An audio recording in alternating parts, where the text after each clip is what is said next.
Hi everyone. Today what we're going to do is start off the semester by looking at sociology as an academic discipline in terms of what we do, how we do it, and then we'll break down our first reading of the semester in kind of part two of the video clips for this class period.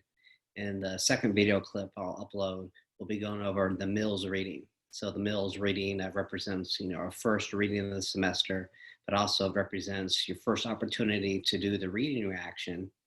And also it is the main focus of our first in-class assignment as well. So with that being said, today, I'll give you a little bit of background into sociology, just working under the assumption that nobody's taken a sociology class before. Perhaps you have, maybe at another university or perhaps in high school. But today basically is to make sure that we're all on the same page. I'll provide you an introduction to sociology and then talk about kind of what we're doing in our class to focus on the introduction to the discipline. So when looking at sociology, obviously you could start with a definition of what sociology actually means. But I find most definitions to be too exclusive, meaning too limited in nature. So for example, if you Google the definition of sociology, some definitions will provide you such statements as sociology studies social groups, which is true, but we study much more than groups. Or sociology, some definitions may say, look at social institutions. So yes, again, we do look at institutions, but we look at many more things. So what I do, rather than provide you a standard textbook definition, I'll give you a couple different ways to think about sociology. So first we can say that sociology is the study of the social world. So basically anything that has that kind of social dimension to it is a fair game to study in sociology. So I like this kind of answer to the question, what is sociology?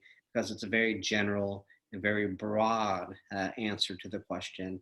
And it needs to be because sociology, as I'll talk about, is a very broad discipline.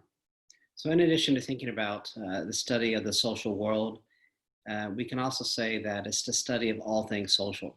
And this is even a little bit more general compared to the first answer, because if you say the study of the social world, then you're kind of by default eliminating, excluding the physical world, the spiritual world. But even something that's part of the physical world or it's part of the spiritual world, it's still something social when we interact with it.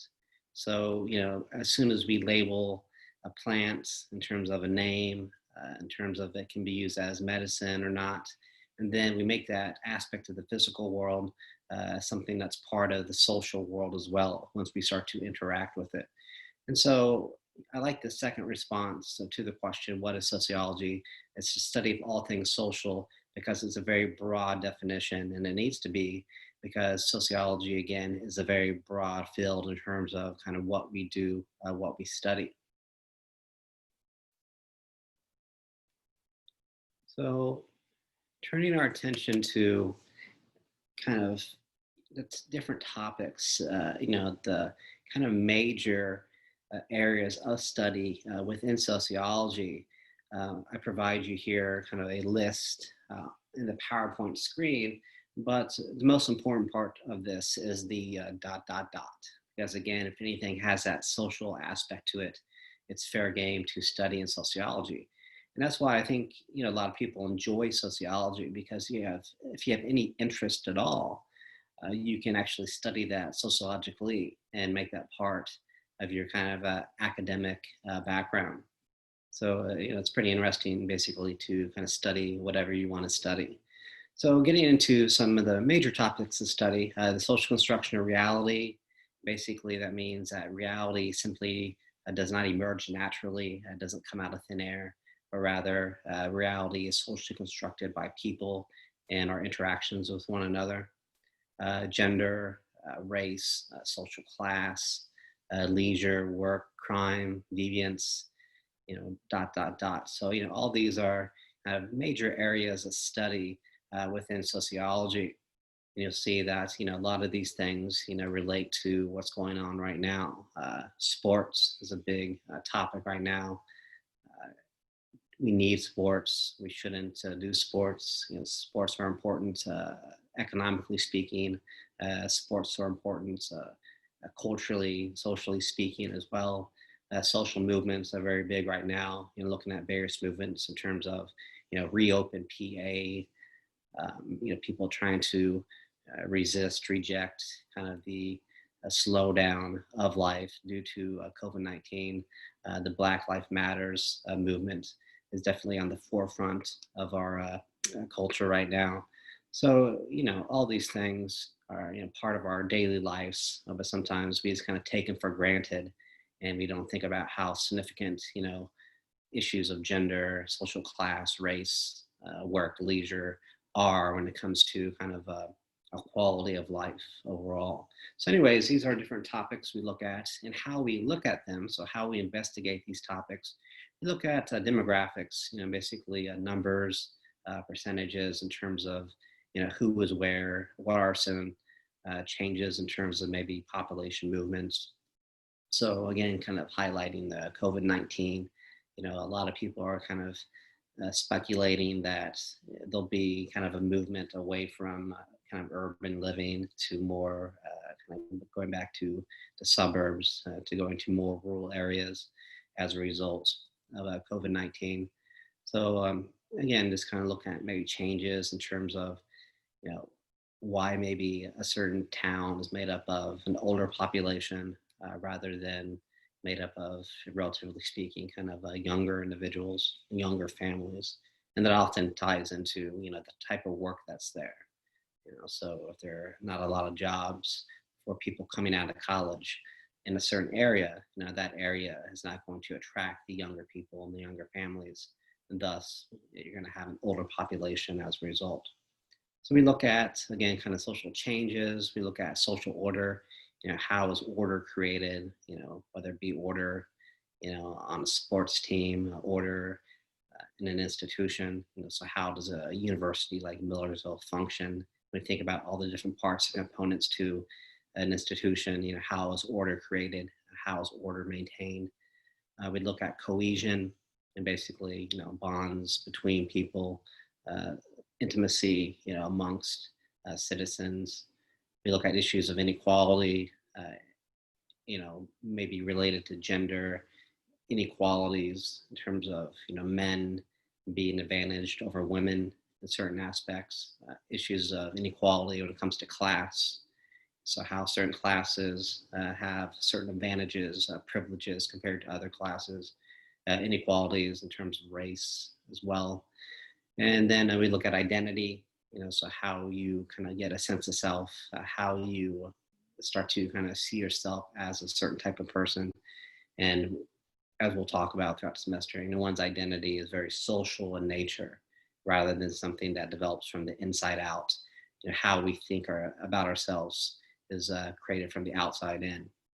So, again, the dot, dot, dot there is important to recognize that we can, look at all these topics in many different ways. And you'll see this, throughout the semester, everything that we do will be kind of done a little bit differently, but nevertheless, it all represents people doing sociology. So I just wanted to provide you a kind of a brief illustration of how we approach things. And what I've done here is kind of briefly put out two different topics to study, sports and work, and how we kind of look at them in terms of cohesion levels. Because what you find in the work environment and the sport environment, when teammates or when coworkers have strong bonds, when that intimacy level is high, typically that improves performance. So in other words, in every office, on every team, there's a certain level of talent there. You have really productive workers, really good athletes, but you can have people actually playing above their talent levels, performing above their talent levels, when you create cohesion, in the work environment, in the locker room, so to speak. And so that's what, people will, hire sociologists to kind of do this research, in a certain business, or, even on a professional sport team. And you want to find kind of how to build more cohesion when it's not there, because again, the higher cohesion levels lead to higher performance levels. And so, if you follow sports, sometimes you see that, there's a lot of talent on a team, but if the teammates don't get along, when that cohesion is not there, then they underperform. So again, cohesion is important when it comes to performance. And so the research kind of showed this, but then so everybody was out to say, oh, we need to get as much as cohesion as possible. The stronger bonds, the better. But we actually found there was a point where the high levels of cohesion actually start to decrease performance. High levels of cohesion start to decrease uh, production at work. And what you found is when cohesion is very high, that people start to underperform because it becomes less about the performance itself, winning or losing, being productive at work, and more about just hanging out with one another. So kind of the friendliness, the social relations become primary, and the performance itself becomes secondary. So you learn that cohesion is good to a certain degree, but then after a certain degree, when cohesion is too high, it can actually impact performance in a negative way. So overall, the big picture of sociology, I like to say, is that we look at how social forces shape life. So, I always say that, when my mom talks about me in terms of, what I do now for work, she says I'm a sociologist, I teach sociology here in Millersville. And often people will ask her, well, what is sociology? And my mom basically would say, oh, it's just like psychology. And there is overlap between psychology and sociology. But, the best way to think about sociology is, we're looking at how social forces shape life. So if you talk to a friend, a schoolmate, or a family member, and you say, I'm taking this sociology class, they may again ask you, what is sociology? You can just say to them, basically, we're looking at how social forces shape life. And I say here that in every article, in every book that we read, basically that's what we're going to be doing in one form or another. So if you're ever confused during a reading, if you're ever finding a reading difficult, and just kind of take a step back and recognize that, what's going on here is that we're looking at how social forces shape life in one way or another. And once you start to see that, the article, the book becomes a lot easier to kind of understand in terms of what's going on. So to look at our course, we organize it in two main ways. So the first way is that we start to unpack a sociological framework beginning in part 2 of the semester. So part 2, we'll look at culture and how that ties into social life. Part 3, we look at our second dimension of our course framework, social psychology. And then the last part of the course in terms of our framework, we'll be looking at social institutions. We look at them individually in terms of how they tie into social life, how they tie into different topics in sociology, but also we look at the interconnection among the three.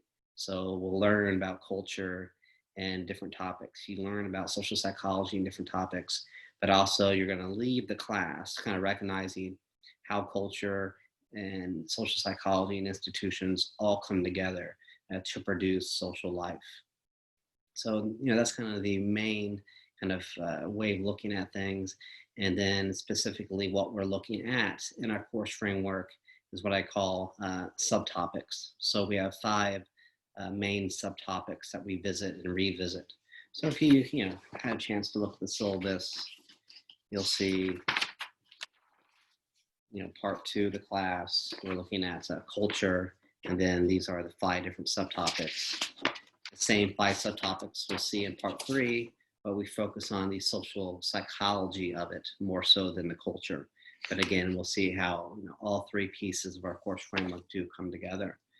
So the subtopics are the construction of reality, gender, race, social class, and leisure. And when we start to get into those subtopics in part two of the class, I'll spend a little bit of time kind of telling you exactly what we mean when we say gender, what we mean when we say race, because sometimes kind of the everyday slang, everyday discourse using a certain word, such as gender, is used differently in terms of how we use it in sociology. So to, again, make sure we're all on the same page, I'll spend a little bit of time on each of those subtopics in terms of what we really mean as sociologists. So that's it for part one of our class for today. So what I'll do now is kind of make a separate video for the Mills reading. Again, the Mills reading is your first opportunity to do the reading interaction, and also it's your first in-class assignment focus in terms of the information there. So I'll stop that here, and what I'll do now is make a separate video for the Mills piece in which I'll talk about the in-class assignments as well.